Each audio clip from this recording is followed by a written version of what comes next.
What's going on, NBA fanatics? This is your friendly neighborhood Memphis Grizzly homer, Memphis X, and I talk hoops. Today's video is going to be on my favorite subject, the NBA draft, and we are going to take a quick look at the 2023 draft. But first, every hero needs their theme music.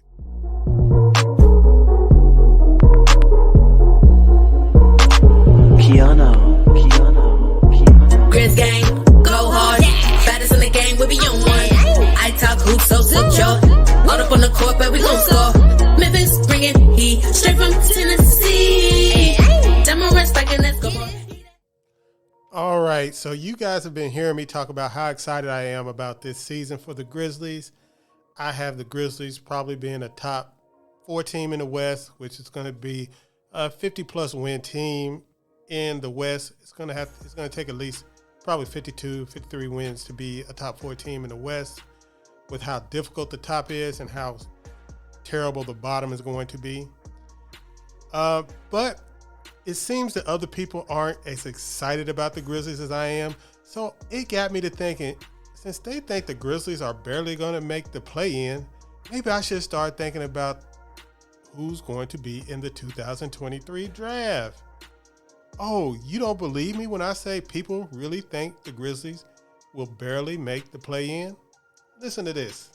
Tell me about what your projection has us at and why you like the under. Yeah, I like the under specifically because of Jaren Jackson, who I think is really important to this team. And I very much worry about what his outlook is for the season and then what their outlook is. Jaren Jackson has been a guy that takes a long time to come back from injury and takes a long time to ramp up, even once he is back, to get to his best self. He is absolutely vital to both sides of this team. On offense, he's the guy that can space and get out away from the basket. You have to be able to do that for Ja Morant to just crash into the lane and do Ja Morant stuff. Their offense is actually sometimes cratered worse without Jaren Jackson than the defense has. We know how good he is defensively. We don't need to talk about that part. They need him for that, but they need his spacing on offense. I love Brandon Clark. He's my dude, but not the same sort of guy on either side of the ball.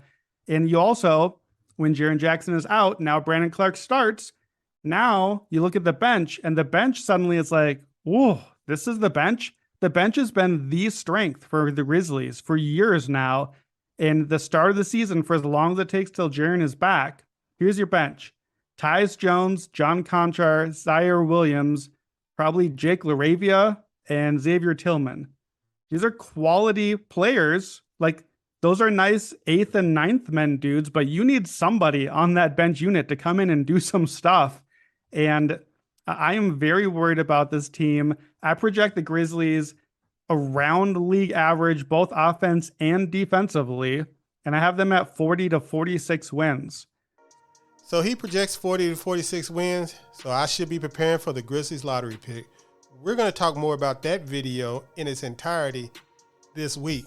But for now, we are going to get to these 5 prospects that I am really intrigued about going into this college season, and I guess G League and Europe. All, prospects are coming from everywhere now. So these are the 5 prospects that I am most interested in going into the draft or going into the season. The first guy that I really am intrigued with going into the season is Leonard Miller. I think he's going to be playing for the G League Ignite this year. He's 6'11" forward with a 7'2" wingspan. He did try out the draft process this year, but he wasn't quite ready for the NBA. And the thing about it is, his level of play going into the draft process was a very lower level of play. He kind of broke out at the Nike Hoop Summit and decided to see if he could use that buzz to get drafted in the NBA. And I don't think he could quite get a promise that was, adequate enough for him. Now, he's a guy that kind of fashioned himself as a Lamar Odom, but what makes me intrigued by him is what he did for Team Canada this summer, where he was more of a defensive guy for that team.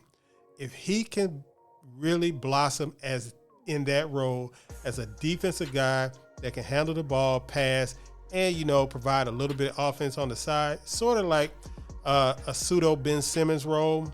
I think that's where he can shine in the NBA and make himself a lot of money. So I'm going into this season to see if he has, let go of the notion of him being a one-on-one offensive superstar that's going to dominate the ball and more of a defensive player. And playing next to Scoot Henderson, he should be able to thrive in that role. So that is the first guy, Leonard Miller, G League Ignite. The second prospect that I'm intrigued with is Jordan Walsh of the University of Arkansas. Woo Pig Suey. That's my school, y'all. But Jordan Walsh is a 6'7" forward with a ridiculous 7'3" wingspan. He's got those Kawhi Leonard dimensions. He just doesn't have the bulk of Kawhi Leonard, but he is a great defensive player, very athletic, he's good. He's good at almost everything except his shooting. His shooting needs to come around. He's a pretty decent ball handler. His offense leaves a little bit to be desired because of the shooting. But other than that, very good defensive player, uses his length on offense and defense to really make plays. I think he's really going to shine at the University of Arkansas this year. And he is probably one of my favorite players going into this draft.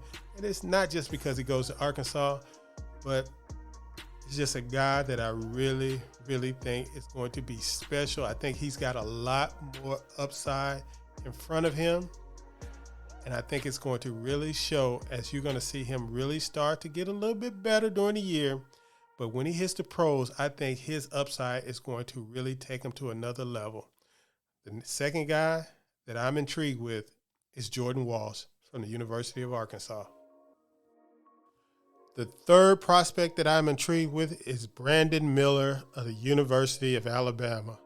I think he's from Nashville, Tennessee also. He is a 6'8" forward who is very, very athletic, very, very offensive oriented. He is in the mold, I guess, his play style of somebody like Paul George, maybe a Paul Pierce, something like that. One of those combo forwards that most teams are looking for.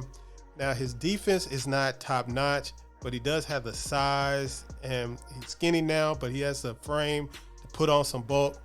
But he's a very good offensive player, very capable with the ball, and I think he is going to really, really shine at the University of Alabama. And with this draft is really, really deep, really, really deep.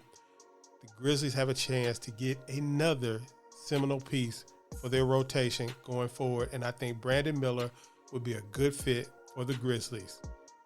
He is the third prospect I'm intrigued with.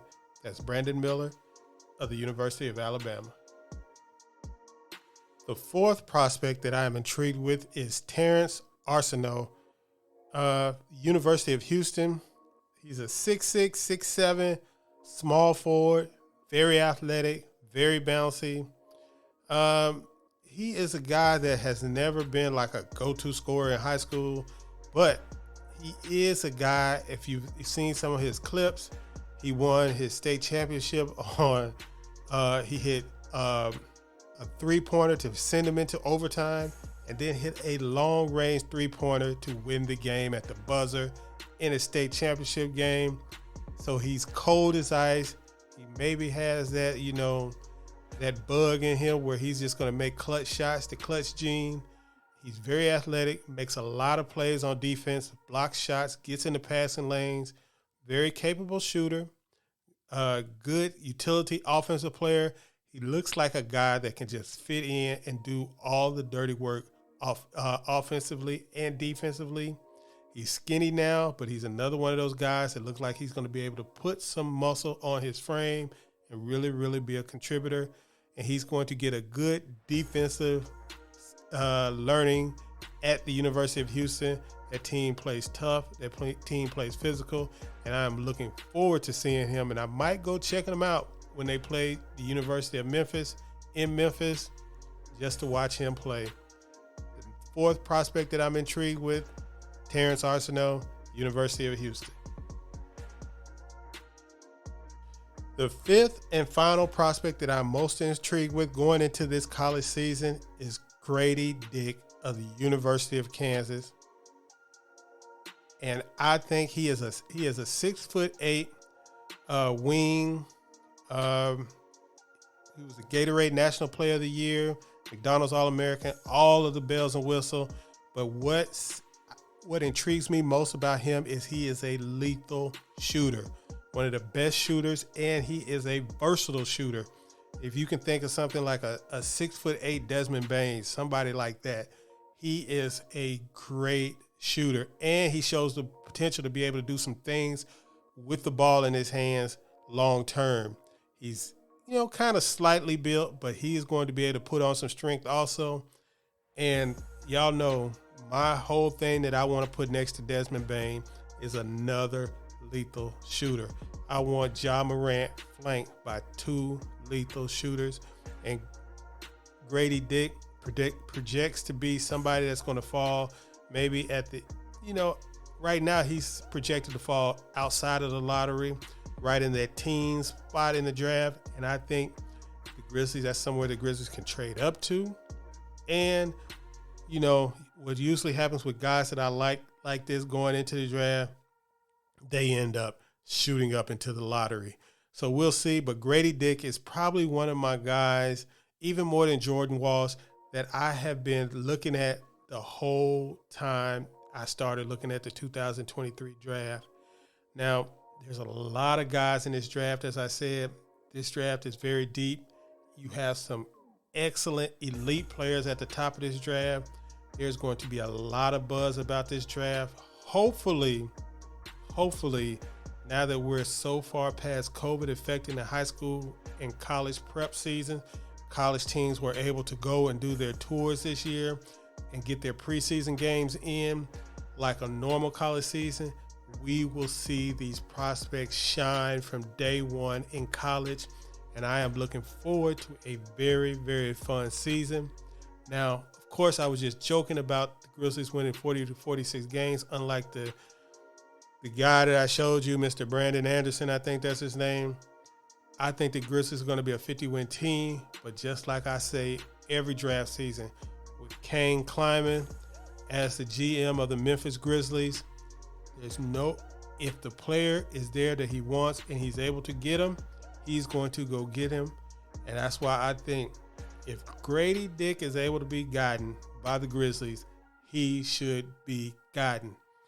I just can't get over elite shooters, especially guys who can do it off movement and with the ball in their hands. But like I said, I just wanted to look at 5 prospects real early. Before the college season starts, we'll get a mock draft done. I don't know if it's going to be a lottery mock draft or the full mock draft.